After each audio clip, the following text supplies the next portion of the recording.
క్రీస్తునందున్న ప్రియులకు ప్రేమతో వందనాలు తెలియజేయుచున్నాను.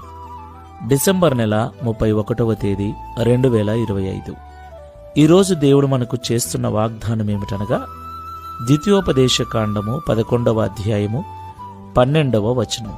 నీ దేవుడైన యెహోవా కన్నులు సంవత్సరాది మొదలుకొని సంవత్సరాంతము వరకు ఎల్లప్పుడూ దాని మీద ఉండును.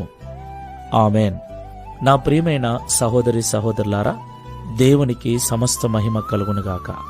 ఎందుకంటే నేడు సజీవులమై ఈ మాటలు వినుచున్నాము అంటే దేవుని యొక్క మహాకృప.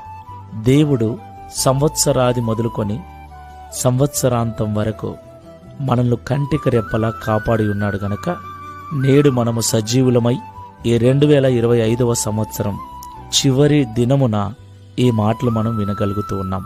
దేవునికి మహిమ కలుగునుగాక. ఎందుకంటే ఈ దినము చూడలేక ఎంతో మంది లోకం విడిచి వెళ్ళిపోయారు. ప్రియులారా, వెళ్ళిపోయిన వారి కంటే మనము అంత పెద్ద నీతిమంతులం కాకపోయినా, పరిశుద్ధులము కాకపోయినా, మనం ఈరోజు సజీవులుగా ఉండటానికి కారణం దేవుని యొక్క మహాకృపనే.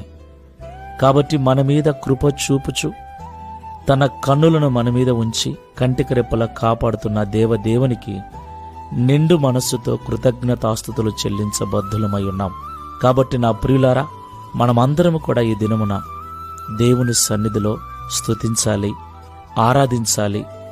దేవుని కాపుదల నిమిత్తమై దేవునికి కృతజ్ఞతాస్తుతులు చెల్లించాలి. అవును ప్రియులారా, ఆయన కాపాడకపోయి ఉంటే మన బలము, మన జ్ఞానము, తినేటువంటి ఆహారము ఏది కూడా మనల్ని కాపాడలేదు. ఆయన కంచె, ఆయన కాపుదల మన చుట్టూ లేకపోతే